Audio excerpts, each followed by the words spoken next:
The coffee splattered across the marble floor like a Jackson Pollock painting, dark brown liquid seeping into the grout between the pristine white tiles.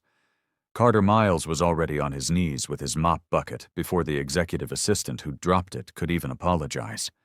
His weathered hands moved with practiced efficiency, wringing out the mop head and methodically cleaning the mess in smooth, circular motions. Brandon Hale's Italian leather shoes appeared in Carter's peripheral vision, stopping just inches from the wet floor. Carter didn't look up. He'd learned that lesson his first week on the job. Eye contact with the CEO was considered presumptuous for someone in his position. "You missed a spot," Brandon's voice cut through the lobby's ambient noise like a knife through silk. Cold, sharp, designed to wound. "Before we go any further, tell us what time you're watching and where you're tuning in from. Drop a comment below. We would love to hear from you." Carter paused, scanning the floor he'd just cleaned. It was spotless, but he nodded anyway, dipping his mop back into the bucket. "Yes, sir. I'll get that right away." Brandon didn't move. His shadow fell across Carter's hunched form like a storm cloud blocking out the sun. Several employees had stopped their morning routines, pretending to check their phones or adjust their briefcases while watching the interaction unfold. They'd seen this before. Brandon Hale didn't miss opportunities to remind people of their place in his hierarchy. "Do you know how much these tiles cost?" Brandon asked, his voice loud enough to carry across the expansive lobby. $50,000 for this floor alone, imported from Italy. And here you are, crawling around on them like some kind of insect." Carter continued mopping, his jaw tight but his expression neutral. "I'm just doing my job, sir." "Your job," Brandon repeated, a cruel smile playing at the corners of his mouth. "Your job is to be invisible, to clean up messes without being seen. Yet somehow every time I walk through this building, there you are, in my way, reminding me that I have to employ people like you just to keep this place running." The lobby had gone silent now. Even the receptionist had stopped typing, her fingers frozen above her keyboard. Carter wrung out his mop one final time and slowly stood to his full height. At 6'2", he was actually taller than Brandon, though he'd trained himself to stand with slightly slouched shoulders, making himself smaller, less threatening, less noticeable. "I'll be more mindful of that, Mr. Hale," Carter said quietly, his dark eyes meeting Brandon's for just a moment before dropping respectfully back to the floor. Brandon's lips curled into something that might have been a smile on anyone else, but looked more like a sneer on his sharp features. "See that you are?" He stepped around Carter with exaggerated care, as if avoiding something distasteful, and continued toward the executive elevators. Carter watched him go, then bent down to pick up his mop bucket. As he turned toward the supply closet, he caught the eye of Sarah Chen, a junior analyst who'd been standing near the coffee station. She gave him a sympathetic look, and he responded with a slight nod and a small, reassuring smile. It wasn't her fault. It wasn't anyone's fault except the man who'd just walked away. The supply closet on the 5th floor was Carter's sanctuary. It smelled of industrial cleaning products and floor wax, but it was quiet, and most importantly, it was his domain. He stored his mop and bucket with careful precision, each item in its designated place. Organization was something he'd always valued, even before he'd become a janitor. Especially before. "Mr. Carter?" He turned to find Marcus, one of the night security guards, standing in the doorway. Marcus was a good kid, barely 23, putting himself through community college with the overnight shift. Carter had been helping him with his business management homework during their overlapping hours. "Marcus, you're still here? Your shift ended an hour ago." Marcus stepped into the closet, glancing over his shoulder as if checking for eavesdroppers. "I heard what happened downstairs. With Hale. Man, I don't know how you deal with him. If he talked to me like that, You'd smile and nod, just like I did. Carter interrupted gently. Because you've got tuition to pay and a little sister depending on you. That's what matters, Marcus. Not some rich man's ego. Marcus shook his head, frustration evident in his young face. But it's not right. The way he treats people. The way he treats you especially. Everyone sees it.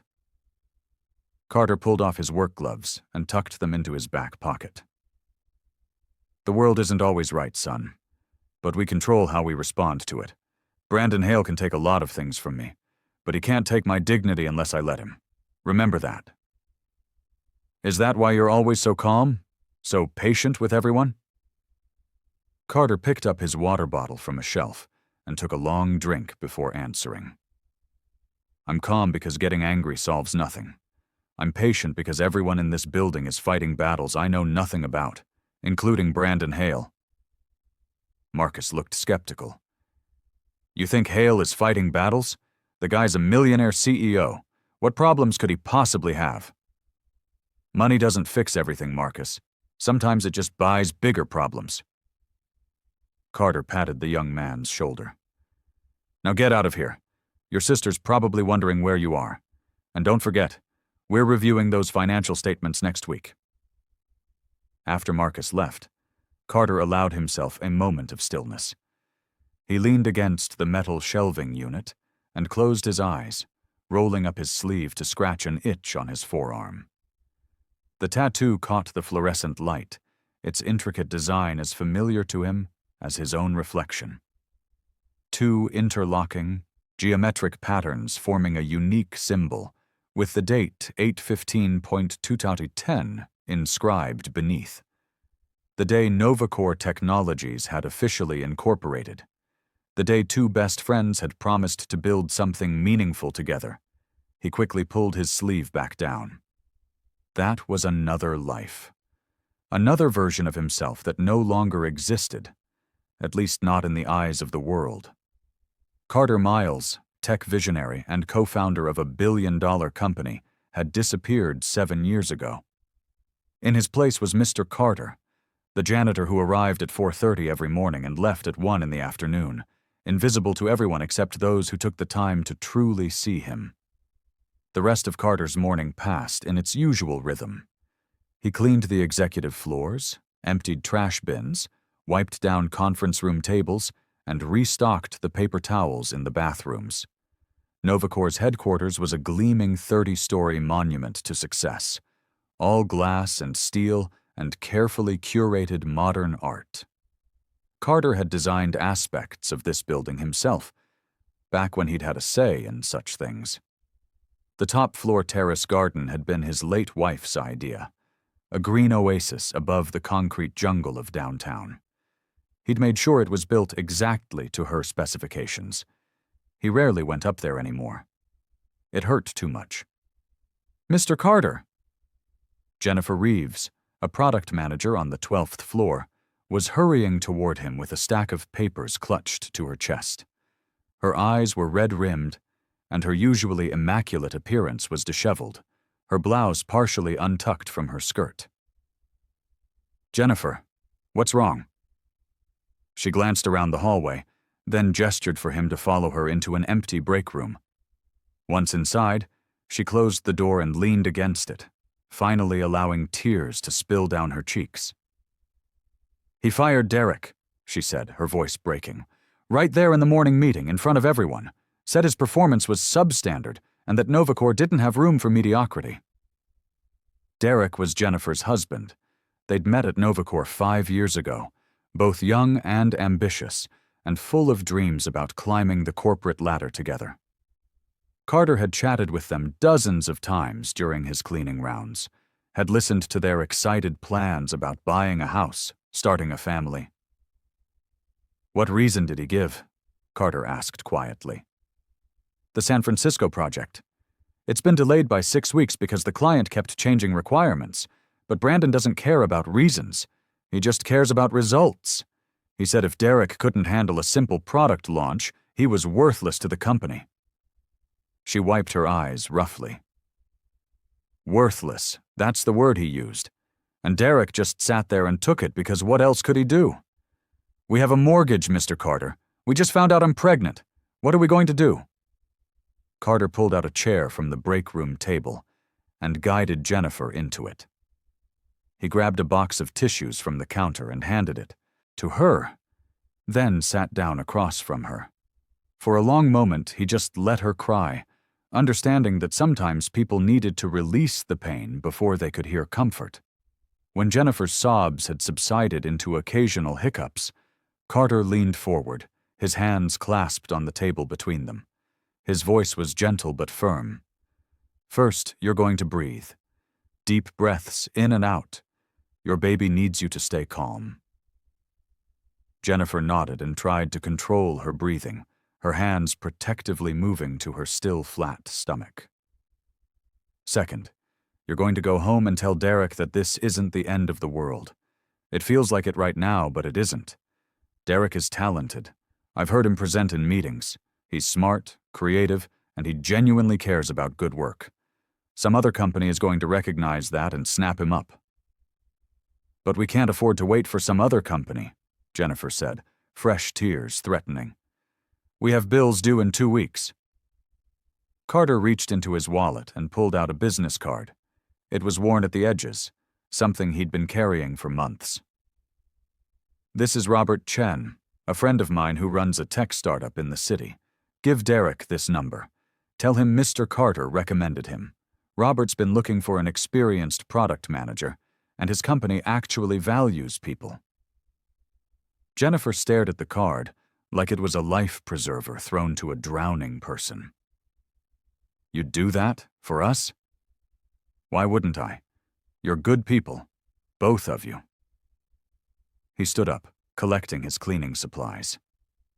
Now fix your makeup and get back to work. Show Brandon Hale that his cruelty doesn't break you. That's the best revenge there is. After Jennifer left, Carter stood alone in the break room for several minutes. This was the third person Brandon had fired this month, and it was only the 15th. The pattern was always the same. Public humiliation, immediate termination, no regard for the human cost. It was efficient from a business standpoint, but devastating from a human one. This wasn't the company Carter had envisioned when he and Brandon had started NovaCore 13 years ago. Back then, they'd talked about creating a workplace where innovation and humanity went hand in hand, where success was measured not just in profit margins, but in the positive impact they had on employees' lives. Brandon had nodded along to all of it, had even contributed ideas about profit sharing and mental health initiatives. But somewhere along the way, Brandon had changed. Or maybe he'd simply revealed who he'd always been underneath the friend Carter thought he knew. The afternoon brought a board of directors meeting, which meant Carter had to clean the executive conference room on the 28th floor. He timed his work carefully, arriving an hour before the meeting was scheduled to begin. The less chance of running into Brandon, the better. The conference room was a temple to corporate excess. A table made from a single piece of rare wood stretched nearly the length of the room, surrounded by leather chairs that cost more than most people's monthly salary. Floor-to-ceiling windows offered a panoramic view of the city skyline. Carter remembered the day they'd chosen this space, how Brandon had insisted on the most expensive materials, the most prestigious location. We need to look successful to become successful, he'd argued. Carter had pushed back then, suggesting they invest more in their employees and technology than in appearances. He'd lost that argument. It was one of the first signs that his and Brandon's visions for NovaCore were diverging. As Carter wiped down the massive table, he heard voices in the hallway. His hand froze mid-wipe. The meeting wasn't supposed to start for another 40 minutes. I don't care what the projections say, Marcus, Brandon's voice was saying. That was Marcus Tillman, the CFO, not to be confused with Marcus the security guard. We're not cutting our executive bonuses. Find the money somewhere else. Brandon, we're already running lean. The only place left to cut is personnel. Carter quickly gathered his cleaning supplies, hoping to slip out before they entered. But the door swung open just as he reached for the handle, and suddenly he was face to face with Brandon Hale and 3 board members. Brandon's expression shifted from surprise to irritation in a microsecond. "What are you doing here?" "Cleaning, sir. The conference room is scheduled for maintenance between 1 and 2. I can come back later if—" "You absolutely will come back later. We're starting the meeting early." Brandon made a shooing motion with his hand, as if Carter were a stray dog that had wandered into the wrong yard. "Go on. Out." Carter nodded and moved toward the door, but his cleaning cart caught on the plush carpet, jerking sideways. His bottle of glass cleaner tumbled off the cart and rolled directly toward Brandon's feet. Carter bent quickly to retrieve it, and that's when his sleeve rode up his arm, exposing several inches of his forearm. And the tattoo. The distinctive interlocking geometric patterns caught the light from the conference room's recessed lighting, the date beneath them clearly visible. Carter grabbed the bottle and yanked his sleeve down in one fluid motion. But it was too late. When he looked up, Brandon's face had gone completely white. The CEO was staring at Carter's now covered arm as if he'd seen a ghost. Time seemed to suspend itself. The 2 board members were looking at their phones, unaware of what had just transpired. Marcus Tillman was organizing papers at the head of the table, but Brandon stood frozen, his mouth slightly open, his usually sharp eyes wide with something that looked like fear. Carter straightened, picked up his cart, and moved toward the door. "My apologies, Mr. Hale. Won't happen again." He kept his voice neutral, his expression blank, but his heart was hammering against his ribs.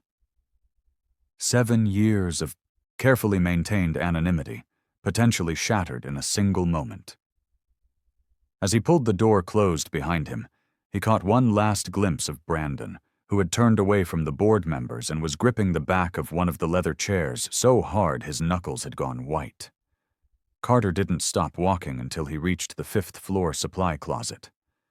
Once inside, he locked the door and leaned against it, sliding down until he was sitting on the cold linoleum floor.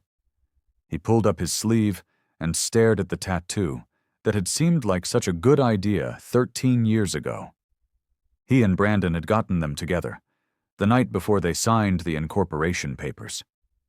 They'd been at a bar, celebrating 7 years of friendship and the beginning of their great adventure. The tattoo design had been Carter's idea, something unique that would mark them as the founding pair, the original visionaries. Brandon had loved it, had insisted they get it done that very night before either of them could sober up and reconsider. "Brothers for life," Brandon had said, raising his beer in a toast. "No matter how big Novacor gets, no matter what happens, we'll always have this. Proof that we started this journey together." Carter pulled his sleeve back down.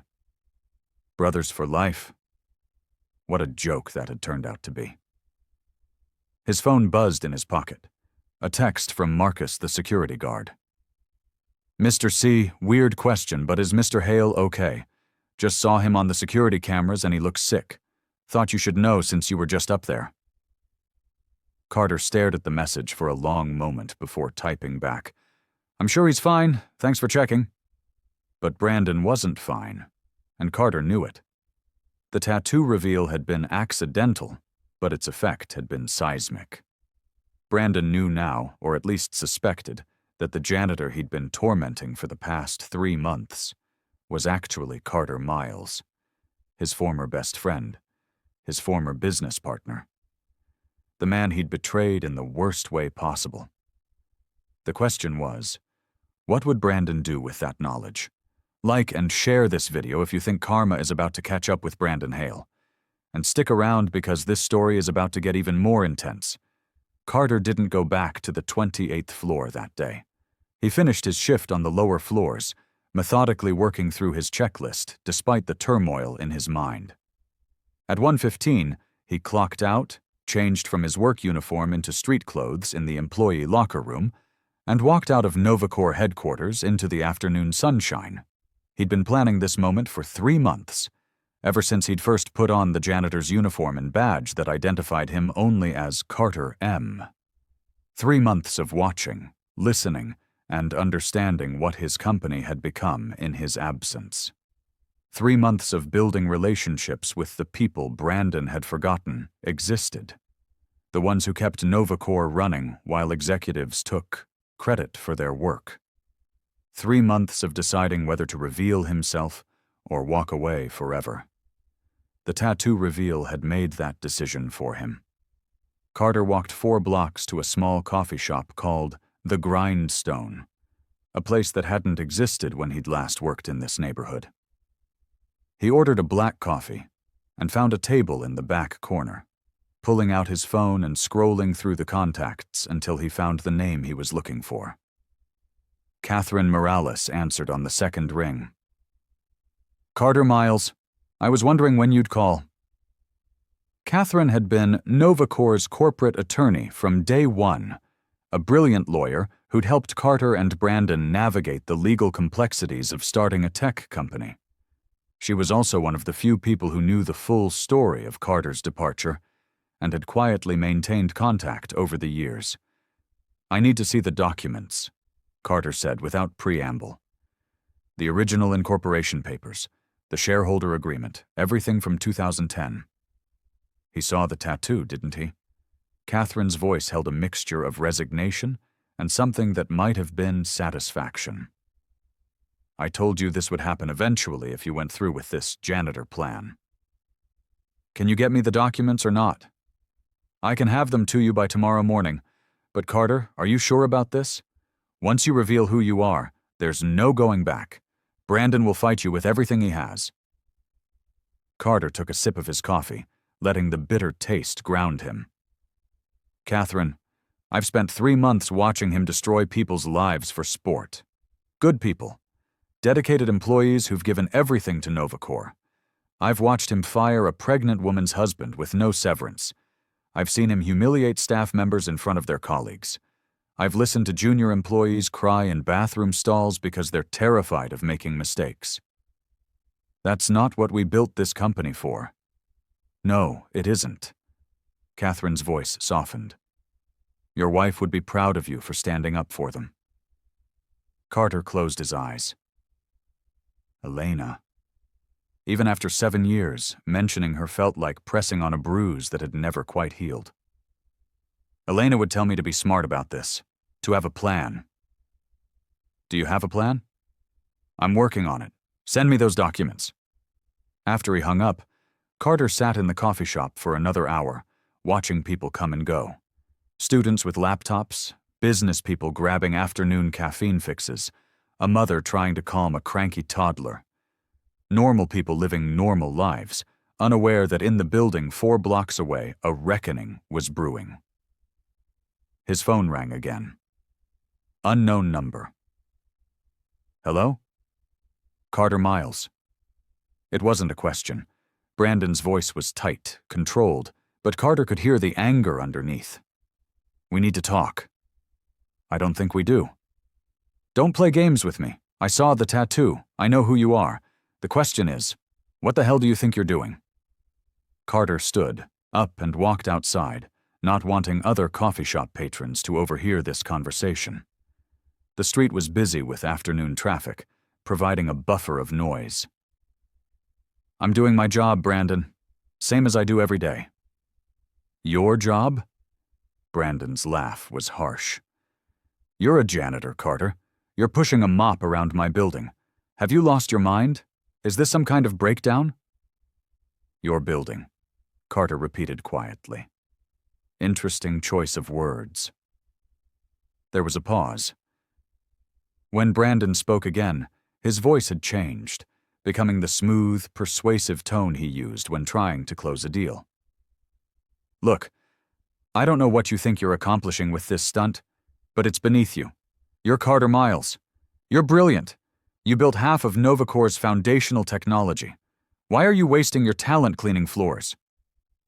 Maybe I wanted to see what Novacore had become. From the ground up. And what have you seen? Carter watched a young woman in a Novacore badge hurry past, her shoulders hunched, stress evident in every line of her body. I've seen a company that's forgotten what it was supposed to stand for. I've seen a CEO who rules through fear and intimidation. I've seen talented people crushed under the weight of impossible expectations.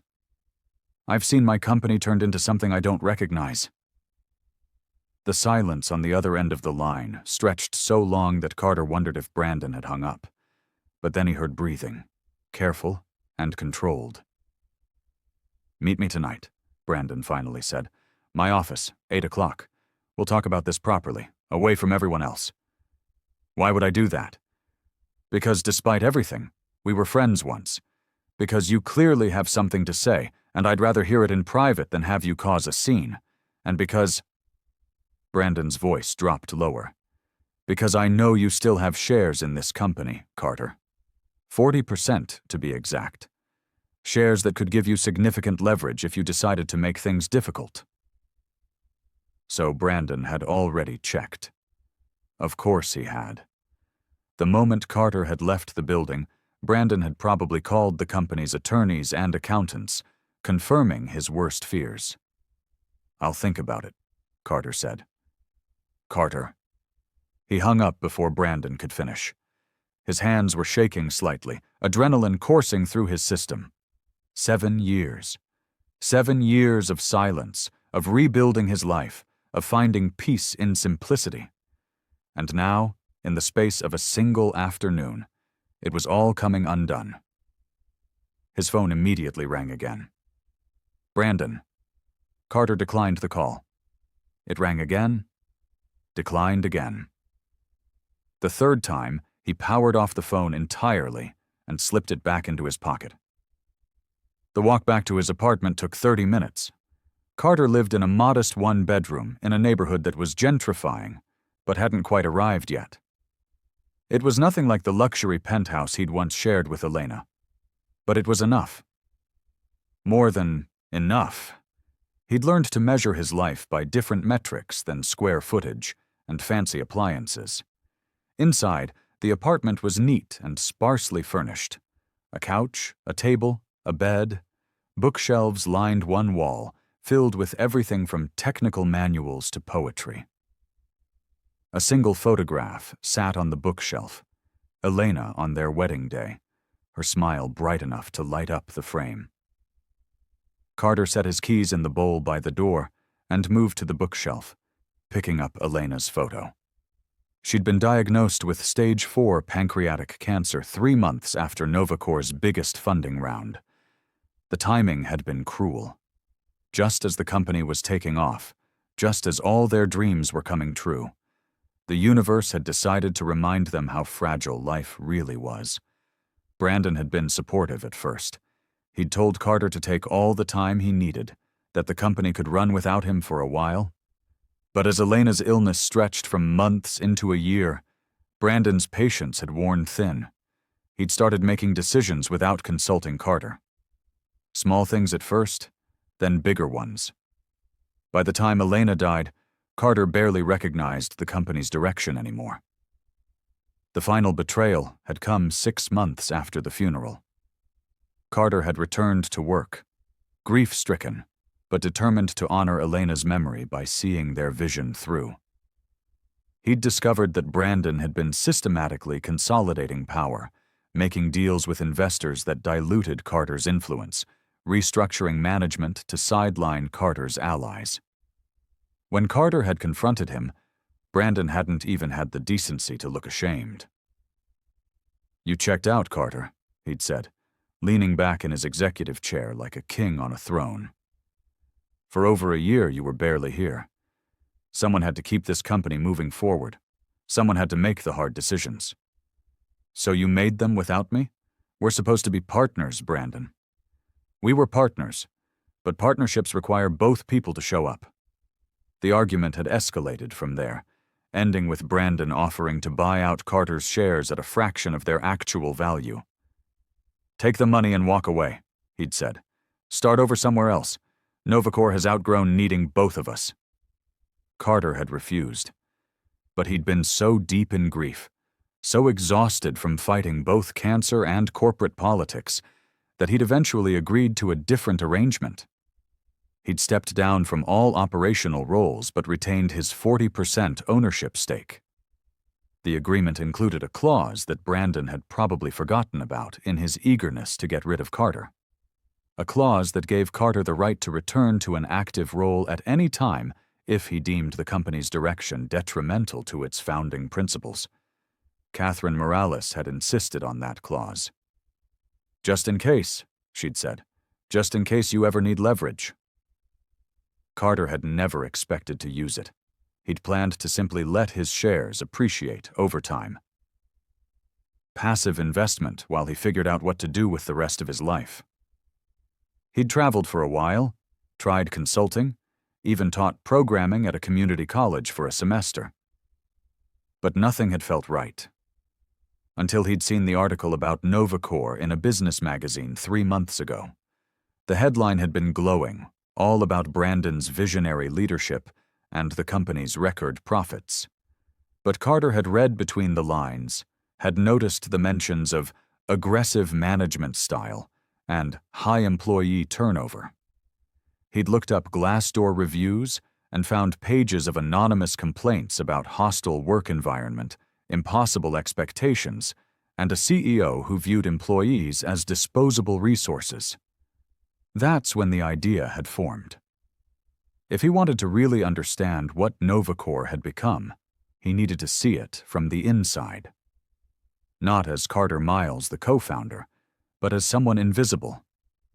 Someone who could move through the building unnoticed, talk to employees who'd never normally speak honestly to an executive, see the daily reality behind the polished press releases. If you're still here, please hit that subscribe button right now and drop your comment. Getting hired as a janitor had been surprisingly easy. Carter had used his middle name and a gap in his resume explained by family health issues. The facilities manager hadn't looked too closely at his application, just grateful to have someone willing to work the early morning shift. And just like that, Carter Miles had disappeared, and Mr. Carter had been born. Now, sitting in his apartment with Elena's photo in his hands, Carter wondered if he'd been naive to think he could maintain the charade indefinitely. The tattoo had always been a risk. He'd worn long sleeves religiously, but today's spill, the rushed movements, Brandon's unfortunate timing, it had all conspired to expose him. His phone, still powered off, sat on the kitchen counter like a ticking bomb. Carter knew that when he turned it back on, there would be dozens of messages from Brandon. Threats, probably. Maybe attempts at negotiation. Definitely demands. But Carter wasn't ready for that conversation yet. He needed the legal documents first. He needed to understand exactly what leverage he had before facing Brandon again. 7 years ago, he'd walked away from a fight because he'd been too broken to engage. He wouldn't make that mistake again. The next morning, Carter arrived at Novacor at his usual time, 4:30 a.m. The building was largely empty at this hour, just a few night shift security guards and the occasional insomniac executive. He changed into his uniform, gathered his supplies, and started his routine on the 3rd floor. At 6:15, his phone buzzed. Catherine Morales. "Package delivered to your apartment. Everything you requested."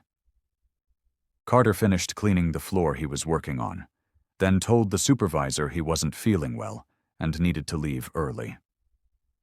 By 7 a.m., he was back, in his apartment, spreading documents across his kitchen table. The original incorporation papers, the shareholder agreement, board meeting minutes from the past 7 years, financial statements, and most importantly, the clause that Catherine had fought so hard to include, Section 8.4 of the shareholder agreement.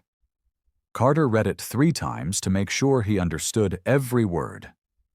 In essence, It stated that any founding shareholder maintaining at least 35% ownership could trigger a board review of the CEO if they could demonstrate that the current leadership was significantly deviating from the company's founding mission statement.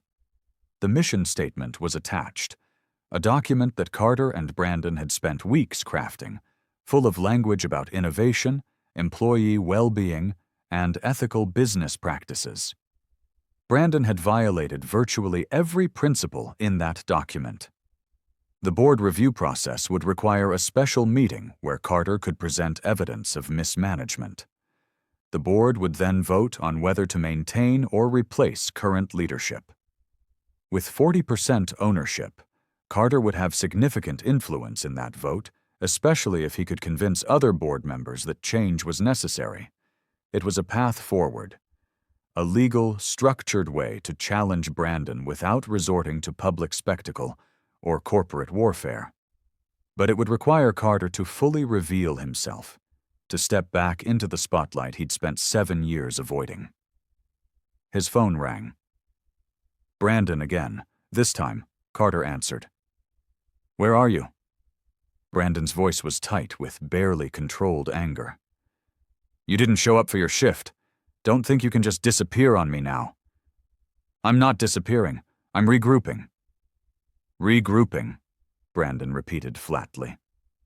"Carter, let me be very clear. Whatever you think you're going to do, whatever little revenge fantasy you've been nurturing, it won't work. I've spent 7 years building Novacor into what it is today. You walked away. You don't get to just waltz back in and try to undermine what I've accomplished." "Accomplished," Carter said softly. "Is that what you call it? I've spent 3 months in your building, Brandon. I've seen what you've accomplished. You've turned Novacor into a sweatshop with a fancy lobby. You've created a culture of fear where employees are terrified to take risks or admit mistakes. You've forgotten that companies are made of people, not just profit margins. That's rich, coming from someone who abandoned his company when things got hard." The words hit like a physical blow. Carter's hand tightened on the phone. "Elena was dying. I was watching my wife fade away, and you're going to criticize me for not being focused enough on quarterly earnings?" "I'm not criticizing your grief, Carter. I'm criticizing your absence. You left me alone to make impossible decisions. You left me to keep Novacor alive while you disappeared into your pain, and I did it. I kept the company growing, kept investors happy, kept employees paid. Was I supposed to just let everything fall apart because you needed time?" "You were supposed to be my friend," Carter said quietly. "You were supposed to understand that some things matter more than business." The silence on the other end of the line lasted for several heartbeats. When Brandon spoke again, some of the anger had drained from his voice, replaced by something that might have been genuine emotion. "I was your friend, Carter. I still am, in my way. But friendship doesn't pay salaries. It doesn't satisfy investors. It doesn't keep a company competitive in a brutal market. I made hard choices, yes. I became someone you probably don't recognize. But I did it to preserve what we built together." "No," Carter said. "You did it to preserve what you wanted to build, not what we agreed on, not what the company was supposed to be." "Then what do you want? Why come back as a janitor? Why not just call me, set up a meeting like a normal person?" "Because I needed to see the truth. And the truth is that you can't see what Novacor has become because you're too far removed from the reality of working here. You've surrounded yourself with yes men and expensive furniture. You've lost touch with the people who actually make this company run." Brandon's laugh was bitter. "And 3 months of mopping floors gave you some kind of enlightenment? Made you an expert on running a billion-dollar company?" "It reminded me what we promised each other when we started this. It reminded me what matters." "Then let's talk. Tonight, my office. Come as yourself this time, not dressed up in a janitor costume like you're playing dress-up." Carter looked at the documents spread across his table. Section 8.4 stared back at him, a legal pathway to change. But was a board meeting really how he wanted to handle this? Coldly, professionally, turning their fractured friendship into a corporate battle. Elena's voice echoed in his memory, something she'd said during one of their last conversations before the pain medication had made her too drowsy for coherent speech. "Don't let bitterness eat you alive, Carter. If you ever need to fight, fight for something, not just against someone." He was fighting for something. For the employees Brandon had terrorized, for the vision they'd once shared, for the possibility that NovaCore could still be what it was supposed to be. "All right," Carter said. "Tonight, 8 o'clock. But Brandon, you should know that I'm not coming to negotiate my exit. I'm coming to demand change." "We'll see about that." The line went dead. If you're on the edge of your seat wondering what's going to happen in this confrontation, drop a comment telling us if you think Carter and Brandon's friendship can ever be repaired. Carter spent the rest of the day preparing. He reviewed the documents until he could recite key sections from memory. He put together a presentation outlining specific incidents of Brandon's mismanagement, complete with dates, witnesses, and documented impacts on employee morale and retention. He even included the financial cost of the high turnover rate, translating Brandon's leadership style into hard numbers that a board couldn't ignore. At 7:30, he dressed in a suit for the first time in months. The charcoal gray fabric felt strange after weeks of wearing the janitor's uniform, but he adjusted his tie with practiced ease. Some muscle memories never faded. He looked at himself in the bathroom mirror and barely recognized the man staring back. His hair had more gray than it used to, and the lines around his eyes had deepened.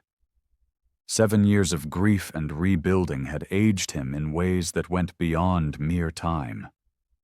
But his eyes were clear, determined. He wasn't the broken man who'd walked away from NovaCore anymore. Carter arrived at the building at 7:50. The evening security guard, someone he didn't recognize from his morning shifts, looked up from his desk with mild surprise. "Help you? I'm here to see Brandon Hale. He's expecting me." The guard checked his computer screen. Then his expression shifted to something more deferential when he saw the confirmation. "Of course, sir. 28th floor, elevators are to your right." Carter rode the elevator in silence, watching the numbers climb. When the doors opened on the executive floor, he found it deserted. The admin assistants had gone home hours ago, and the hallway lighting had been dimmed to energy-saving mode. Only one office at the end of the corridor glowed with warm light. Brandon's corner office, the one with windows overlooking the city and enough square footage to house a family of 4. The door was open. Brandon sat behind his massive desk, a tumbler of what looked like scotch in his hand. He'd removed his suit jacket and loosened his tie, and for just a moment, he looked like the young man Carter had met in grad school. The brilliant, ambitious friend who'd stayed up all night with Carter coding their first project, fueled by pizza and dreams of changing the world. Then Brandon looked up, and the illusion shattered. His eyes were hard, calculating, nothing like the warmth Carter remembered. "You're late," Brandon said. "It's 7:58. "I said 8 o'clock. That means you should have been here at 7:55. Brandon took a sip of his drink. "But I suppose punctuality was never your strong suit. That was always my department, wasn't it? Keeping things running on time, on budget, on track."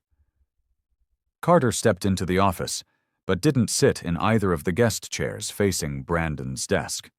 Instead, he walked to the windows, looking out at the city lights. "Do you remember what we said when we signed the lease on our first office?" he asked quietly. "It was that tiny space above the dry cleaner on 3rd Street. Barely room for 2 desks and a coffee maker." Brandon didn't answer. Immediately, Carter heard the clink of ice against glass as he took another drink. "You said that every person who ever worked for us would matter," Carter continued. "You said we'd never become one of those companies that treats employees like replaceable parts. You made me promise that if you ever started acting like the corporate sharks we despised, I'd call you on it." That was 13 years ago, Carter. We were naive. We were principled. There's a difference. Carter turned from the window to face Brandon directly. I'm here to invoke Section 8.4 of our shareholder agreement. I'm calling for a special board meeting to review your leadership. Brandon's expression didn't change, but Carter saw his fingers tighten around the glass. On what grounds? Systematic violation of our founding mission statement, creating a hostile work environment, excessive employee turnover that's costing the company millions in recruitment and training, prioritizing short-term profits over long-term sustainability. Should I continue? You've been a janitor for 3 months, Carter. You think that gives you the authority to judge how I run this company? I think those 3 months gave me more insight into Novacore's real culture than you've had in 7 years. Carter pulled a folder from his briefcase and set it on Brandon's desk. That's documentation of everything I just mentioned. Dates, incidents, financial impacts. I've also included testimonials from 15 current employees about the work environment, all submitted anonymously because they're too afraid to attach their names. Brandon didn't touch the folder. You're making a mistake. The only mistake I made was walking away 7 years ago and letting you turn our company into this. Our company, Brandon repeated, standing up abruptly. His chair rolled backward, hitting the credenza behind his desk. You keep saying that like you have any right to claim ownership. You abandoned Novacore. You left me to deal with investors, with product launches, with crises and opportunities and every damn decision that had to be made. You don't get to show up now and pretend you built this. I built the foundation, Carter said, his voice still calm despite the anger radiating from Brandon. I wrote the core algorithms that half our products still rely on. I designed the system architecture. I created the culture that attracted our best early employees. And yes, I left. But I never gave up my stake in this company, and I never released you from our founding principles. Brandon walked around his desk, closing the distance between them. They stood face to face now, separated by only a few feet and 7 years of unresolved pain. You want to know why I really pushed you out? Brandon asked, his voice dropping to something almost intimate. It wasn't because you were grieving. It wasn't even because you were absent. It was because you couldn't make the hard choices. You wanted Novacore to be some kind of utopia where everyone was happy and fulfilled and nobody ever got fired. But that's not how you build a billion-dollar company, Carter. That's how you build a feel-good startup that goes bankrupt in 3 years. So you built a company people fear instead, Carter replied. Congratulations. You've got the profits and the press coverage. But at what cost? I've watched a junior analyst have a panic attack in a supply closet because she was terrified of presenting to you. I've comforted a senior developer who was fired after 10 years because one project went over deadline. I've seen people cry in bathrooms, skip meals because they're too stressed to eat, and work until midnight because they're afraid of being labeled not committed enough. That's the price of excellence. No, that's the price of cruelty disguised as leadership. Carter's voice finally rose, emotion cracking through his careful control. You humiliate people publicly. You fire them without compassion or consideration for their circumstances. You've created an environment where everyone is so busy protecting themselves that they've stopped taking the creative risks that made Novacore successful in the first place. Brandon's jaw tightened. Our stock price has tripled since you left. Our revenue has increased 500%. We've launched 8 successful products and acquired 3 competitors. Every business metric says I'm doing something right. And how many of those achievements came because people were inspired and motivated? How many came because they were terrified and desperate to avoid your wrath? Carter shook his head. Metrics don't tell the whole story, Brandon. They never do. Then what's your alternative? Come back and turn Novacore into a hippie commune where we all hold hands and sing songs? The market doesn't care about feelings, Carter. Investors don't care if employees have anxiety. They care about returns. I'm not suggesting we ignore business realities. I'm suggesting we remember that business is done by human beings, not machines. Elena understood that. She always said that companies that truly cared about their people would ultimately outperform those that didn't, because they'd attract and retain the best talent. At the mention of Elena, something flickered across Brandon's face. Guilt? Regret? It was gone too quickly for Carter to identify. "Don't bring her into this," Brandon said quietly. "Why not? She co-founded this company as much as we did. Half of our early design principles came from her insights about user experience and workplace culture. She'd be devastated to see what you've done here." "She's not here to see it, and neither were you." Brandon walked back to his desk and refilled his glass from a crystal decanter.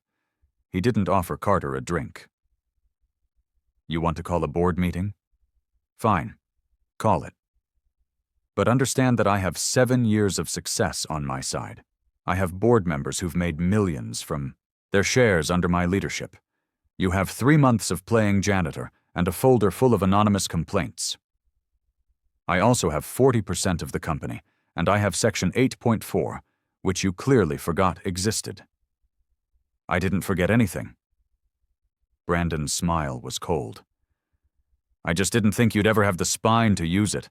The Carter I knew would have kept hiding in his janitor uniform, quietly judging everyone but too afraid to actually take action."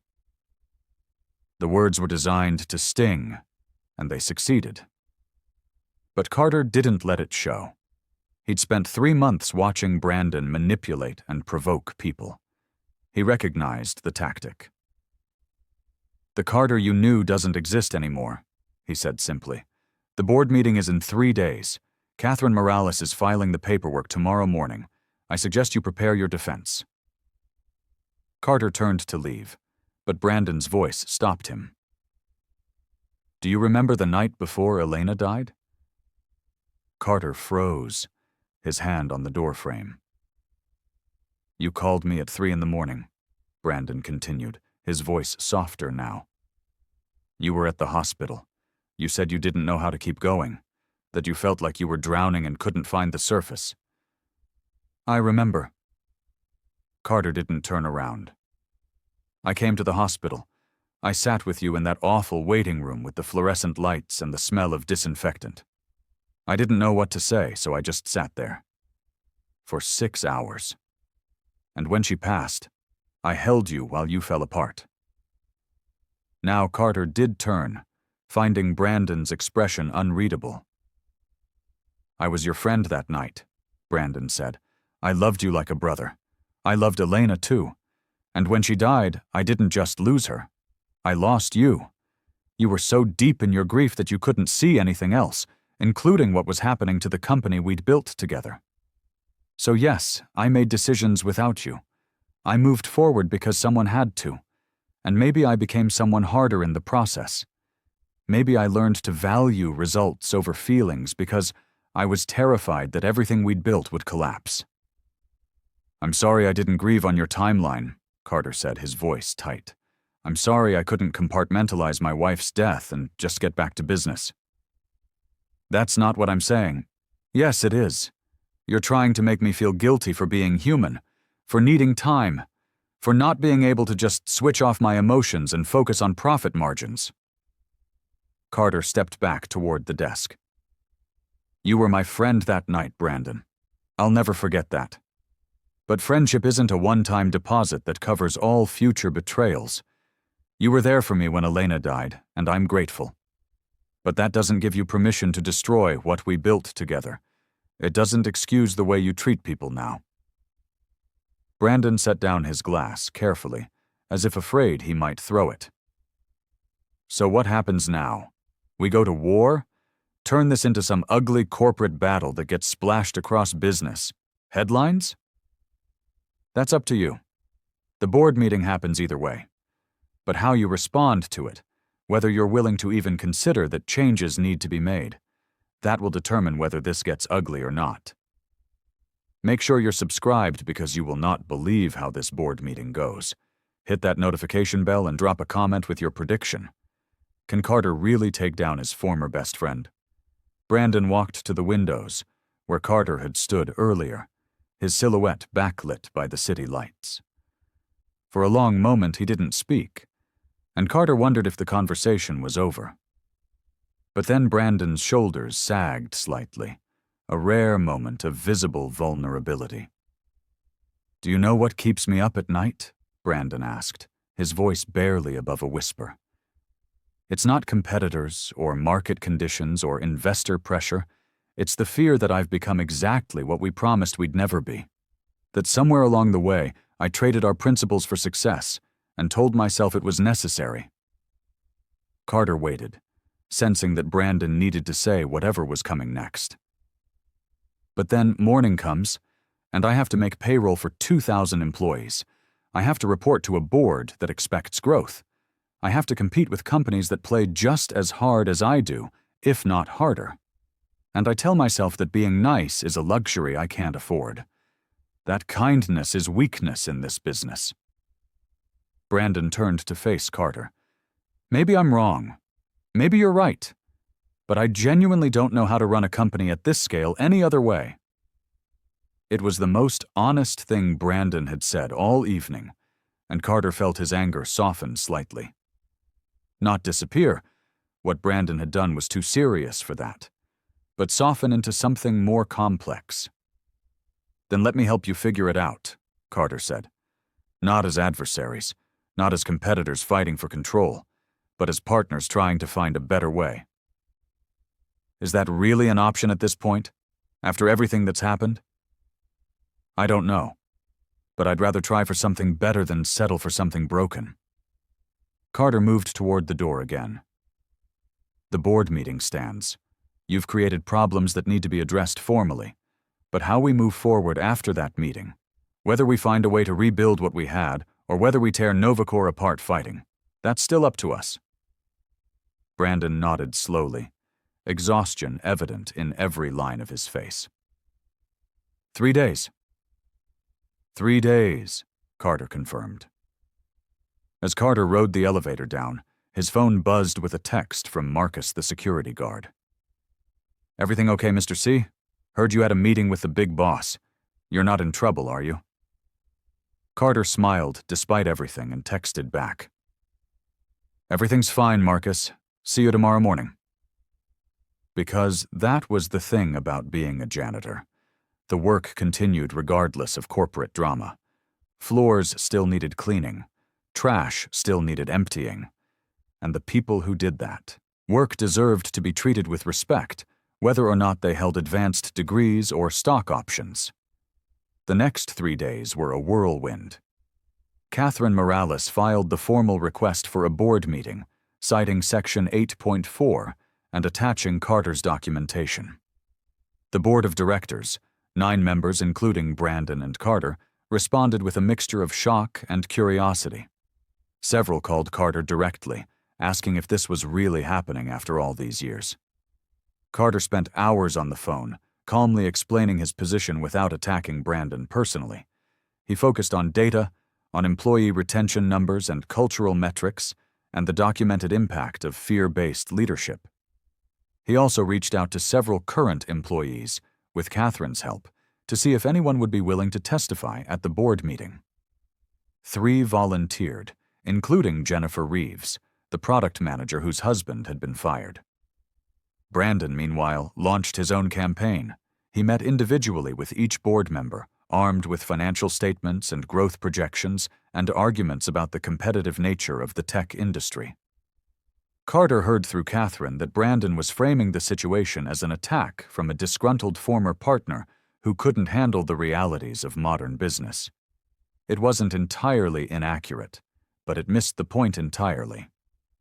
The morning of the board meeting, Carter arrived at Novacor at his usual 4:30 a.m. He changed into his janitor uniform and did his regular rounds, cleaning the executive conference room where the meeting would be held. Several early arriving employees did double takes when they saw him, clearly having heard rumors about the returning co-founder, but confused by his janitor's uniform. Carter just smiled and kept working. He wanted to clean the conference room himself one last time, a symbolic gesture that only he would fully understand. At 7 a.m., he changed into his suit and prepared his final materials. The board meeting was scheduled for 10 o'clock. At 9:55, Carter rode the elevator to the 28th floor for the second time in 3 days. This time, the hallway was bustling with activity. Board members were arriving, along with several lawyers and corporate officers. Catherine Morales gave Carter an encouraging nod as he approached. The conference room looked different than it had when he'd cleaned it that morning. The table was set with water pitchers and glasses, notepads and pens at each seat, and a presentation screen at the far end. Brandon was already seated at the head of the table, dressed in an impeccable navy suit, his expression carefully neutral. Carter took his seat at the opposite end, the visual symbolism not lost on anyone in the room. The board chair, Margaret Thompson, called the meeting to order. She was a venture capitalist who'd been with Novacor since the second funding round, a sharp-eyed woman in her 60s who'd built her reputation on identifying both opportunities and problems before anyone else saw them. "This is highly unusual," she began, "but we're here to address a formal request by Carter Miles, co-founder and 40% shareholder, for a review of current leadership under Section 8.4 of our shareholder agreement. Mr. Miles, you have the floor." Carter stood, feeling the weight of 9 pairs of eyes on him. He'd presented to investors countless times in Novacor's early days, but this felt different, more personal, more consequential. "Thank you, Margaret. I'll keep this as brief as possible." He clicked to his first slide, which showed Novacor's founding mission statement. 13 years ago, Brandon Hale and I started this company with a clear vision. We wanted to build innovative technology, yes, but we also wanted to create a workplace where people could do their best work without sacrificing their well-being or dignity. This wasn't just idealistic philosophy. We believed, and I still believe, that companies that genuinely care for their employees will ultimately be more successful than those that rule through fear. He clicked to the next slide, showing employee retention statistics from Novacor's first 5 years versus the last 3 years. The difference was stark. What you're seeing here is the cost of our current leadership approach. In our early years, we had 92% annual retention. In the last 3 years, that's dropped to 68%. The cost of recruiting and training replacements for that 30% turnover, approximately $18 million annually. Murmurs around the table. Brandon's expression remained neutral, but Carter saw his jaw tighten. Carter continued through his presentation, methodically laying out the case. He showed anonymous survey results about workplace stress. He shared financial projections demonstrating how the high turnover was impacting innovation and product development timelines. He presented documentation of specific incidents where Brandon's leadership style had led to valuable employees leaving for competitors. Then he invited Jennifer Reeves to speak. Jennifer was nervous, her hands trembling as she stood, but her voice was clear. "My husband worked here for 5 years. He loved Novacor. He loved the mission, the technology, the team. But he was fired in front of his colleagues for a project delay that wasn't his fault. No conversation, no performance improvement plan, just humiliation and termination. We just found out I was pregnant." Her voice cracked slightly. "That's not the company I want to work for. That's not the company any of us signed up for." 2 other employees followed with similar stories. By the time they finished, several board members were looking uncomfortable. Brandon sat perfectly still, his face a mask. When Carter retook the floor, he softened his tone. "I'm not here to destroy what we've built. I'm not here for revenge or to embarrass anyone. I'm here because I love this company, and I believe we can do better. Brandon is right that I walked away 7 years ago. That was my choice, and I own it. But that doesn't mean I've forfeited my right to care about Novacor's direction." He clicked to his final slide, which simply read, "A better way forward." I'm proposing a 6-month trial period where we implement new leadership policies focused on respect, transparency, and employee well-being. If these changes negatively impact our financial performance, I'll step back. But if they improve both our culture and our results, which I believe they will, then we make them permanent. This isn't about replacing Brandon. It's about helping him, and all of us, rediscover what made NovaCore special in the first place. Carter sat down, his heart pounding. He'd said what needed to be said. The rest was up to the board. Margaret Thompson looked at Brandon. "Mr. Hale, your response?" Brandon stood slowly, and for a moment, Carter wondered if he was about to unleash the full force of his anger. But when Brandon spoke, his voice was measured. "Everything Carter has presented is factually accurate. Our retention has dropped. Our culture has become more demanding. Some employees are unhappy." He paused, looking around the table. "But what he hasn't mentioned is that during these same 3 years, we've grown revenue by 500%. We've launched 8 successful products. We've become a market leader. Yes, I've been demanding. Yes, I've had high expectations. But those expectations are what drove our success." He clicked to his own presentation, showing financial charts and market share data. His case was compelling from a purely economic standpoint. "However," Brandon continued, and Carter's head snapped up at the word, "Carter is also right that we've lost something along the way. I've been so focused on winning that I forgot to ask whether the victory was worth the cost." He looked directly at Carter for the first time since the presentations began. "My former partner spent 3 months working as a janitor in this building to understand what we'd become. That's either crazy or deeply committed. And knowing Carter, it's probably both."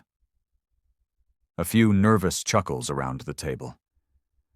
"I'm willing to try his proposed changes," Brandon said, and the room went silent.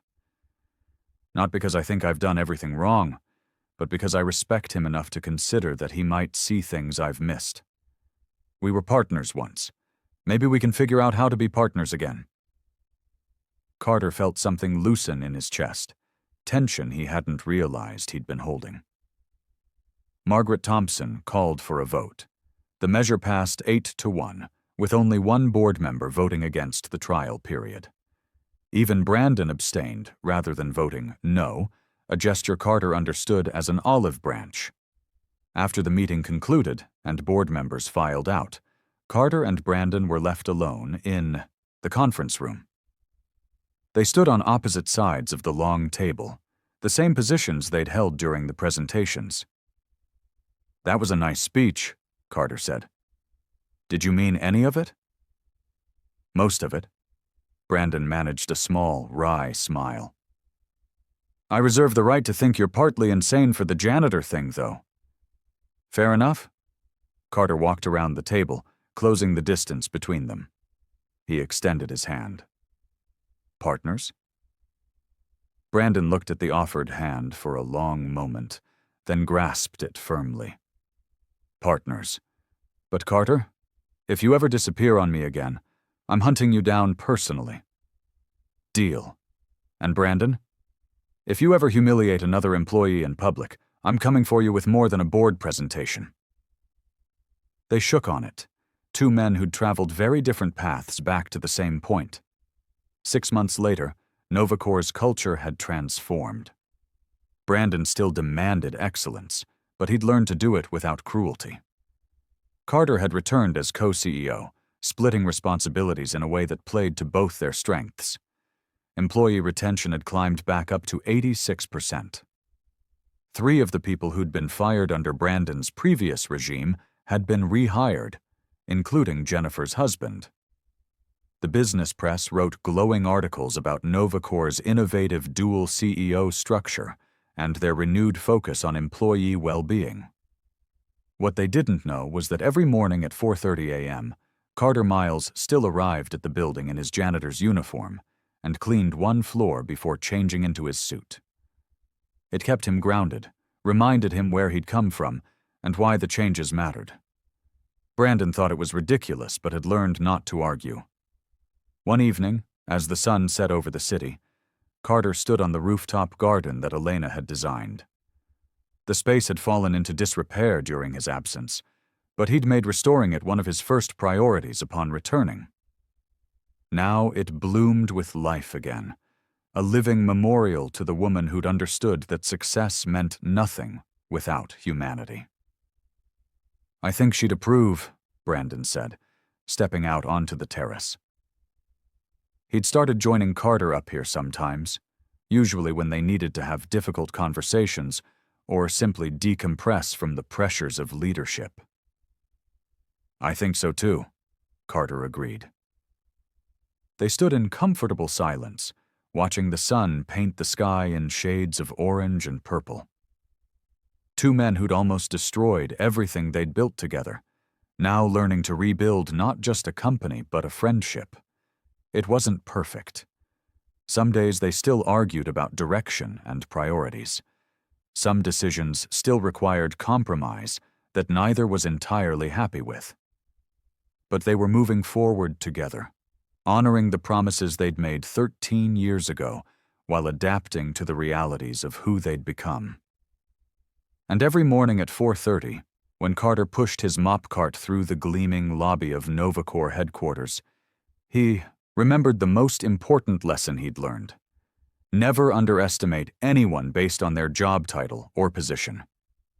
Every person has a story, a history, and a value that goes far beyond what you can see on the surface. The janitor who'd been humiliated had become a CEO again. But more importantly, he'd remembered how to be human in a world that often forgot the importance of simple human dignity. And that, in the end, was worth more than any quarterly earnings report could ever measure. If you enjoy this story, please like this video and subscribe to our channel for more inspiring stories. Share it with someone who needs to remember that second chances are possible, that growth requires humility, and that the measure of success is how we treat people, not just what we achieve. Thank you for watching. And remember, you never really know someone's story until you take the time to see them, truly see them, for who they are.